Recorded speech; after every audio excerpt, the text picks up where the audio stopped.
Fala rapaziada, sejam bem-vindos a mais um vídeo do canal Punch. Meu nome é Igor Serafini, aqui gravando o vídeo pós UFC 299, grande card. Foi um bom evento, excepcional, né? Como já era previsto que seria, né? E o vídeo agora aqui, o primeiro vídeo de dois que nós teremos no dia de hoje, é sobre o Malhadinho, né? Então nós vamos começar pelo Malhadinho. Nós teremos mais vídeos ao longo da semana aí falando sobre o UFC 299, tá? Não vai ser só hoje, não. Hoje eu vou falar do Malhadinho e vou falar do Sean O'Malley, mas vamos começar pelo brasileiro, né? Mas antes disso tudo aí, ó, você é novato aqui no canal, nunca esteve aqui no canal, é a sua primeira vez aqui, tudo que eu te peço é uma oportunidade. Se você é um fã de MMA, eu te garanto que você vai curtir esse canal, que você vai se divertir aqui comigo. Pode se inscrever, confia no pai, segue nós aí que pode ter certeza que, ó, é garantia de muito entretenimento aqui de MMA, de muito debate também, tá? Então vai ser um prazer ter você aqui comigo, combinado? Muito bem, então, vamos pro vídeo, vamos pro tema do vídeo que é o que interessa, né? Pessoal, olha só, Malhadinho contra Curtis Blaydes era a luta aí mais importante pro Brasil na categoria peso pesado nos últimos anos aí, com certeza, tá? O Brasil há muito tempo não tinha um lutador chegando tão perto de disputar o cinturão do UFC nos pesados como teve com o Malhadinho, né? Desde 2017 que o Brasil não disputa o cinturão. Naquela época foi o Cigano, né? A última a ter a chance foi o Cigano, que perdeu pro Miocic. O casamento de estilos para essa luta era sem dúvida o pior até agora pro Malhadinho, né? Porque o Blaydes, ele é um wrestler, né? Tem base no wrestler, tem um grappling melhor do que todos os adversários que o Malhadinho enfrentou até agora, né? O Malhadinho nadou de braçada, colocava os caras pro chão e nadava de braçada, né? Porque ele era muito superior nesse fundamento, né? Então, o Blaydes, ele, teoricamente, era um lutador que colocaria mais dificuldade nesse grappling e poderia forçar a luta a ficar em pé. E aí a gente não sabia qual é o nível do Malhadinho em pé, né? Então, era o adversário mais perigoso de longe o Blaydes, né?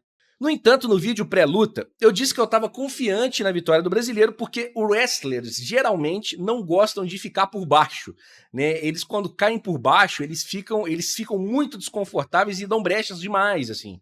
Por exemplo, é muito comum o wrestler cair por baixo das costas, né? Isso facilita muito a vida do cara que tá por cima, para finalizar e tal. Então, o Malhadinho é um finalizador. E, na minha visão, se ele conseguisse quedar, a chance dele pegar as costas ali e achar um espaço para finalizar a luta era muito grande. Contra o Derrick Lewis em São Paulo, no main event do UFC São Paulo, o Malhadinho foi muito criticado por não ter conseguido finalizar e não ter tido atividade no ground and pound, né? Então o Malhadinho, ele procurava as finalizações, tentava, laçava o pescoço e tal, não conseguia e ficava muito passivo, né? O Malhadinho, quando ele não conseguiu o que ele queria, ele ficava muito estático, muito sem fazer nada. Isso fez da luta uma luta muito chata de se assistir.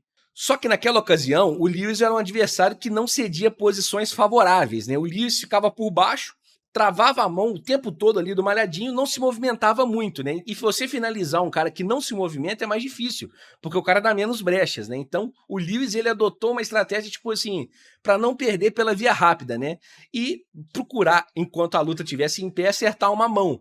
Então, teve ali um argumento a favor do Malhadinho. No entanto, contra o Curtis Blaydes, né, na teoria, os espaços para finalização apareceriam, né, e seria muito importante o Malhadinho aproveitar essas oportunidades. Então a luta começou, né, e como previsto, o Malhadinho encurtou a distância para quedar, né, e o Blaydes até mostrou alguma resistência, né, tentou defender a primeira queda ali e tal. O Malhadinho é muito bom quedando, né? Então, quando ele encurta, ele conseguiu a queda, né? E rapidamente o Blaydes já logo cedeu posições favoráveis, né? Inclusive, o Blaydes fez todas as vezes que ele foi quedado, ele ficou em posições bem desfavoráveis, né? Ele se levantava, porque ele é muito forte, mas o Malhadinho tinha espaço para trabalhar. Só que o Malhadinho ficou travado, né? O Malhadinho teve a oportunidade de passar gancho, de fechar triângulo, de e pular para as costas, mas ele ficou receoso, não progredia, quedava de novo, não progredia, quedava de novo, não progredia. Então o Malhadinho ficou travado mais uma vez, assim como na luta do Lewis, só que dessa vez, na minha visão, o Curtis Blaydes estava dando espaço, né? Faltou ímpeto, faltou vontade de vencer, entendeu? Ficou muito cauteloso. Sentiu o peso da luta. Ele esteve assim, em posições favoráveis, bem conectado mesmo nas costas do Curtis Blaydes, assim, em diversos momentos, e relutou mesmo em se arriscar minimamente, né? Ele quis fazer um jogo 100% seguro num esporte em que você tem que tomar algum risco. No final do primeiro round, ele até conseguiu mochilar, passar ali, fechar o triângulo, passar os ganchos, fechar o triângulo, mas ele não teve tempo, né? As oportunidades que ele desperdiçou ali ao longo do round e que ele tentou fazer no final não deu tempo, né? E essas oportunidades custariam caro. A perda dessas oportunidades custaria caro. No segundo round, então, o Malhadinho ameaçou trocar alguns golpes com Blades, né? Sem muito refino técnico, diga-se de passagem, meio atabalhoado ali, né? E aí o Malhadinho viu que aquele ali não era o caminho mesmo, né? E aí tentou ali a primeira entrada de queda, né? E foi uma entrada de queda estranha, porque a distância entre ele e o Blades estava enorme, né? Então ele meio que telegrafou ali a entrada de queda, né? E isso já era um mau sinal. Então, nessa telegrafada que ele deu na entrada de queda, o Blades, então, fez um movimento, cara, que pareceu um uppercut, né? Mas um uppercut com uma amplitude baixíssima, assim, por dentro do braço do Malhadinho, né? E quando o Malhadinho agarrou, no momento que esse, teoricamente, uppercut pegou, o Malhadinho cedeu. Ele cai e vai direto nas pernas do Blades. E nessa que ele foi nas pernas do Blades, ele deixou a cabeça exposta, o Blades brutalmente encaixou vários golpes pesadíssimos ali, o Malhadinho arrefeceu e foi nocauteado, conheceu sua primeira derrota aí no UFC. É muito complicado a gente analisar a derrota de um cara que acabou de perder pela primeira vez no UFC, né? Às vezes, assim, o meu papel aqui é comentar a luta, né? Mas às vezes eu sinto um pouco oportunista, né? Estar comentando a luta, né? Eu quero fazer isso de uma forma que seja assim, que eu não transmita a minha frustração, que seja assim, que me conter para não ser desagradável, né? Porque eu vi pontos fracos, mas ao mesmo tempo é uma frustração para mim como fã, né? Porque eu acho o Malhadinho um cara muito bom. Eu torci muito pro Malhadinho. Para mim, cara, a derrota do Malhadinho ali foi como foi como perder um conhecido, assim, falecer um conhecido, cara. Tem clima de velório total. Mas assim, ó, primeira coisa que eu quero dizer é, se o Malhadinho, de fato, tomou aquele uppercut e sentiu aquele golpe com uma amplitude tão pequena, fica difícil imaginar ele lutando no peso pesado. Porque se ele toma um golpe daquele e sente e cede, se ele tomar um golpe limpo, com uma amplitude boa, direto, ele vai morrer.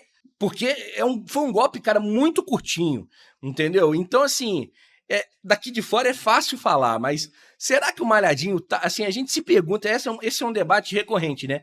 Mas será que o Malhadinho está na categoria correta? Ele veio maior para essa luta, cada luta ele tá vindo maior, e pode ser que fique difícil para ele voltar depois pro meio pesado, tá?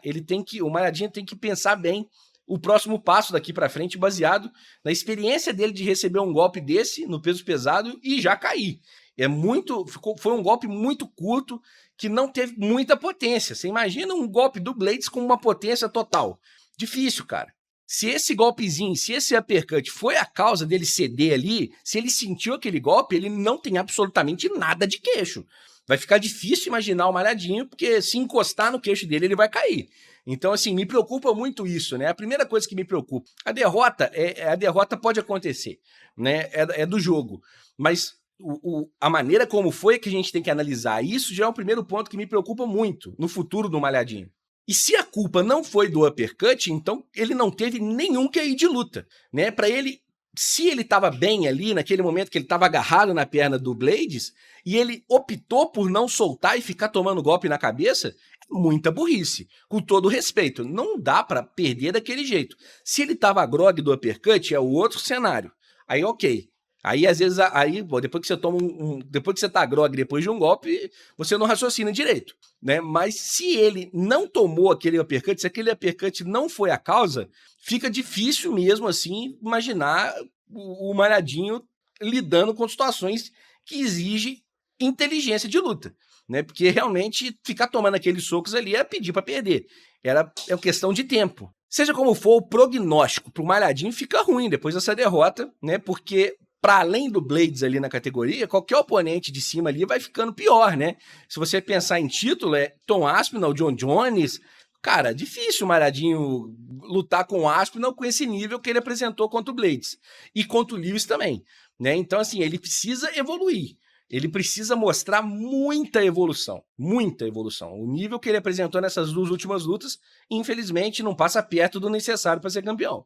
O Malhadinho, ele é um lutador unidimensional, né? Isso não vai mudar. Ele não vai virar um striker de primeira. Isso não vai acontecer, né? E nós já tivemos vários campeões unidimensionais no UFC. Então isso, a princípio, não é um problema. Só que nesse quesito em que ele é bom, em que ele se escora, em que ele faz a base do MMA dele, ele tem que ser muito bom, ele tem que ser impecável, ele não pode perder a oportunidade. Um lutador unidimensional tem que ser muito acima de todos na divisão, se quiser ser campeão.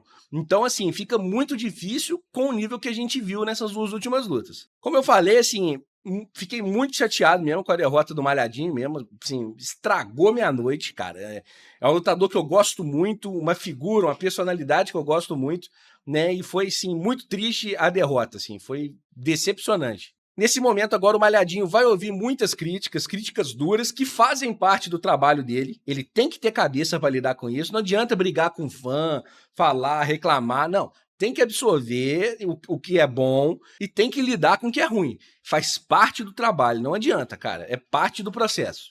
O melhor caminho agora é ele buscar um acompanhamento psicológico, se blindar. Não que ele esteja ruim psicologicamente, mas todo auxílio agora para se blindar, para blindar a mente, é importante. E ele precisa entender que se ele quiser ser campeão do UFC, ele precisa ter mais coragem, né? Ele precisa buscar vitórias. Ele não pode ser ele precisa tomar riscos e evoluir tecnicamente acima de tudo, né? Ele ainda é jovem, ele ainda tem tempo, peso pesado é uma categoria que os atletas têm uma longevidade maior. Então eu espero que o Malhadinho consiga aí apresentar as melhorias necessárias e volte aí no caminho de buscar o objetivo dele, que é ser campeão. Mas e você, o que você achou da performance do Malhadinho? O que você acha do futuro do Malhadinho? Quero saber sua opinião aí, comenta aí, que é muito importante. E vai ser um prazer para mim debater com vocês, tá certo? Se você gostou do vídeo, jab direto no like, é muito importante, sabe? Ajuda muito o canal, toma 1 segundo do seu tempo e o YouTube divulga mais os vídeos, né? Então, eu agradeço de coração a todo mundo que dá o jab no like aí, tá certo? No vídeo aqui do lado eu fiz um prognóstico aí da luta do Sean O'Malley, que é outra luta que eu vou comentar, né, no segundo vídeo de hoje, às 19h30. Então eu fiz um prognóstico lá que acabou meio que se confirmando, né?